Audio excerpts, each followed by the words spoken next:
Contrato de seguro. Trata-se de contrato muito importante que divide por várias pessoas o prejuízo imposto a alguém pelo acaso. Várias pessoas pagam e apenas aquelas que sofreram perdas, a depender do destino, a alha, receberão indenização. Os segurados são implicitamente solidários, pois cada um contribui para indenizar quem sofrer um acidente. As pessoas prudentes celebram seguro, por isso o seguro deve ser incentivado. Interessa também ao direito comercial, exemplo, seguro marítimo, e ao direito previdenciário, exemplo, seguros sociais, seguro-desemprego, salário-maternidade, acidente do trabalho. Vamos agora nos limitar ao seguro do direito civil, que possui duas espécies. Seguro de dano, contrato pelo qual uma empresa especializada obriga-se para com uma pessoa física ou jurídica, mediante prêmio por esta devida, a lhe pagar uma indenização se ocorrer um sinistro previsto no contrato ao patrimônio do segurado, 757. Só pode ser seguradora a pessoa jurídica devidamente autorizada, parágrafo único do 757. A seguradora recebe o prêmio, assume o risco e paga a indenização se ocorrer o sinistro.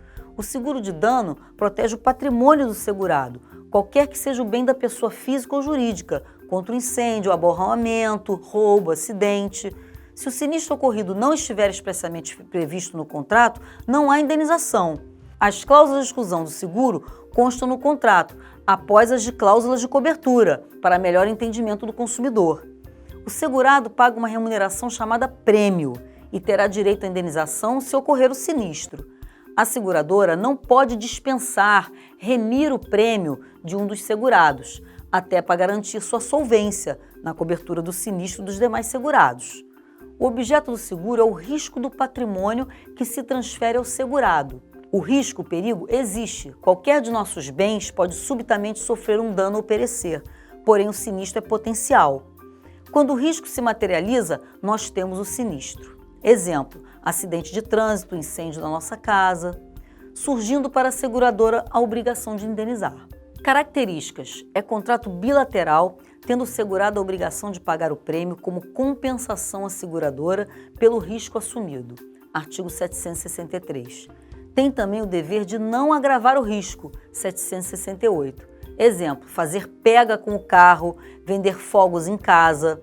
A seguradora tem interesse na conservação do bem do segurado, 771, e tem a obrigação de pagar a indenização se o sinistro ocorrer, 776, 772. A obrigação do segurado é certa, já a da seguradora é eventual. Por isso o seguro é contrato aleatório, pois se durante o prazo do contrato não ocorrer nenhum sinistro, a seguradora nada irá desembolsar, porém o prêmio não será devolvido, 764. Observação: quando a seguradora paga o prejuízo do segurado, terá ação regressiva contra o causador do dano? 786. Exemplo: A bate no carro de B, que tinha seguro. B vai receber a indenização da seguradora, que vai processar A para receber o que pagou a B. Artigo 346, inciso 3º. Ressalto que o contrato só é aleatório quando analisado isoladamente entre segurado e seguradora. Isso porque, quando visto de forma coletiva, entre seguradora e todos os seus segurados, o contrato para a seguradora não é aleatório, já que apenas uma parte dos segurados daquela seguradora sofrerá sinistro.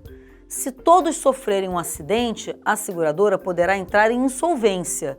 Por isso é importante a seguradora analisar as propostas de acordo com a possibilidade daquele bem sofrer um sinistro. O direito é uma ciência humana, mas a estatística é uma ciência exata. Então a seguradora, através de uma análise das circunstâncias, avalia o risco, calcula o prêmio e aceita ou recusa o seguro. 759. A falência da seguradora não isenta o segurado de responsabilidade. Parágrafo 4º do 787. Exemplo: A bate no carro de B. A tinha seguro, porém sua seguradora está insolvente. A então terá que pagar o prejuízo de B. Quanto à falência da seguradora, isso é muito raro, pois antes de uma quebra, a seguradora entra em liquidação extrajudicial, com a nomeação de interventor para posteriormente ser assumida por uma outra seguradora.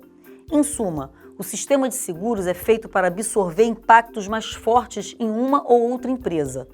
tanto que as operações das seguradoras são registradas e monitoradas pela SUSEP, uma autarquia do governo federal.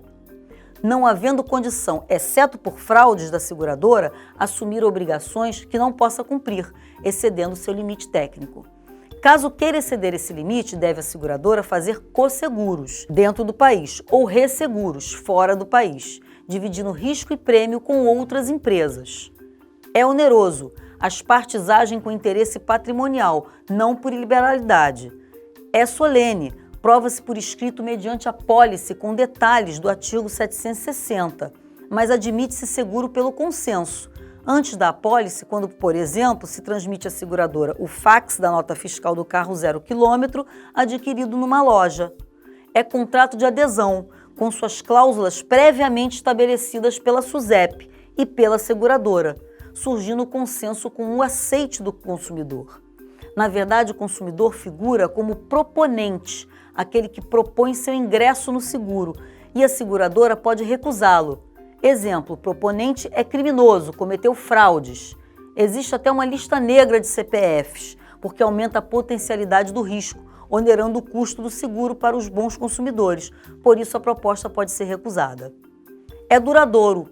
O seguro pode durar dias, meses, anos. Valor máximo da indenização. O seguro de dano tem por limite o valor da coisa. Afinal, o seguro não existe para enriquecer, apenas para evitar uma perda, não se podendo segurar uma coisa por mais do que ela valha. 778. A seguradora visa o lucro do seu negócio, mas o segurado não. 781. Também não se pode segurar um bem em mais de uma seguradora. 782. O que se admite é nos seguros de alto valor as seguradoras dividirem seus riscos com outras seguradoras. Cosseguro, do 761. E o princípio da boa-fé? É um princípio aplicável a todos os contratos, mas no contrato de seguro a boa-fé é exigida com mais rigor, de modo que o segurado não pode mentir e nem omitir nenhuma informação relevante à seguradora. 765. Exemplo, o carro dorme na garagem ou na rua? Quem guia mais o carro é um jovem ou um adulto? A lei pune com a perda da indenização o segurado que viola a boa-fé, mesmo que o bem segurado tenha sido vistoriado pela seguradora, 766 e 784 no parágrafo único. Seguro de pessoa. Este, por sua vez, se subdivide em seguro de saúde e seguro de vida. Como saúde e vida não tem preço, pode-se fazer seguro de pessoa em mais de uma seguradora, 789. No seguro de saúde, as indenizações serão divididas entre as seguradoras que o cliente tiver, porque o objeto da indenização é a despesa comprovada. No seguro de vida, o que realmente não tem preço, tantas quantas forem as apólices, serão indenizadas. O seguro de saúde garante as condições médico-hospitalares em caso de enfermidades. O seguro de vida consiste no pagamento pela seguradora de um capital a um beneficiário do segurado, após sua morte ou invalidez permanente. 792, no seu parágrafo único. Tal beneficiário pode ser indicado e substituído a qualquer tempo pelo segurado. Na verdade, a morte é o objeto do seguro de vida, pois é com a morte do segurado que o capital é pago. O segurado paga um prêmio à seguradora que assume o risco da sua morte. 796. O capital pago pela seguradora não é herança, afinal, não integra o patrimônio do segurado. Por isso, um estranho pode ser beneficiário, mesmo sem ser parente, 794. Como no seguro de dano, o segurado não pode agravar o risco de morrer, pular de um paraquedas, por exemplo, 768. Igualmente, a seguradora não cobre acidente provocado intencionalmente pelo próprio segurado, 762. E se o segurado se suicida, a seguradora pagará o capital ao beneficiário só após o prazo de carência, segundo o 798, 2 anos. Seguro de pessoas em grupo, previsto no artigo 801, usado por empresas para garantir saúde aos seus funcionários. E da fiança? É um contrato que garante o pagamento de uma dívida.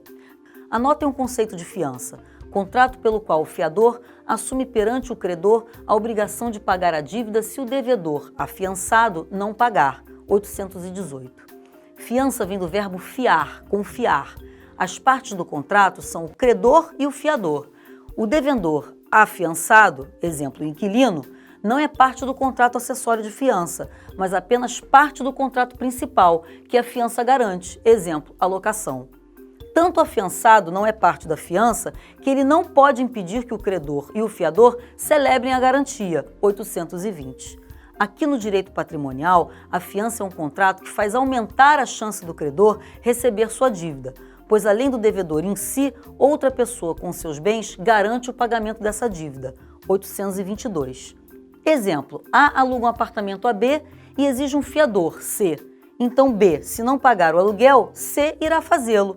O fiador não tem débito, mas responsabilidade. Todo credor precisa de segurança para celebrar contratos e fazer empréstimo. Assim, quanto maior o direito concedido pelo ordenamento jurídico aos credores, menor será a exigência de garantia desses credores. Com menos exigências, o crédito fica mais fácil e todos nós poderemos trocar de carro ou reformar uma casa, aquecendo a economia. As garantias ou cauções jurídicas podem ser reais. É uma coisa que vai garantir o credor se o devedor for insolvente. Artigo 1419. Exemplo, uma joia empenhada, terreno hipotecado, carro alienado fiduciariamente. Pessoais ou fidejussórias. É outra pessoa com seu patrimônio que vai garantir o credor.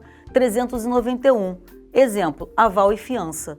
Aval será estudado lá em direito comercial e fiança agora. Mas já dá para a gente perceber que as garantias reais, como os direitos reais em geral, são mais seguros e poderosos do que os direitos obrigacionais. Sim, pois se o fiador avalista também não tiver bens, o credor estará duplamente frustrado. Já é uma garantia real. Exemplo, um terreno hipotecado. Não desaparece fácil como uma pessoa pode empobrecer. O benefício de ordem comentado pela legislação é o direito do fiador primeiro de ver executado os bens do afiançado, 827. Exemplo, se o inquilino não pagar o aluguel, o locador irá primeiro processá-lo para depois executar os bens do fiador. No silêncio da fiança existe o benefício de ordem, mas o fiador pode expressamente renunciar a essa vantagem por exigência do credor ou por amizade com o devedor, 828, inciso 1º e inciso 2º. O benefício de divisão. Nas dívidas elevadas, pode haver mais de um fiador para garanti-la, hipótese em que todos os fiadores estarão solidariamente obrigados pela dívida toda. Mas expressamente os cofiadores podem estabelecer o benefício da divisão, pelo qual cada fiador só poderá, por parte da dívida, afastando a solidariedade, 829 no parágrafo único. Subrogação. Se o fiador pagar a dívida ao credor, poderá depois processar o afiançado, artigo 831, 832, 346, inciso 3º. Características da fiança. É contrato unilateral. Só o fiador tem a obrigação de pagar a dívida se o afiançado for insolvente, já que o credor não tem nenhum dever e o afiançado não é parte da fiança. É contrato gratuito. O fiador age por confiança e amizade com o afiançado. O fiador não busca vantagem patrimonial. Admite-se excepcionalmente fiança onerosa quando o devedor remunera o fiador para garantir-lhe a dívida, o que pode ocorrer nas fianças bancárias. É contrato solene, não pode ser verbal e, na dúvida, deve beneficiar o fiador, 819 e 114.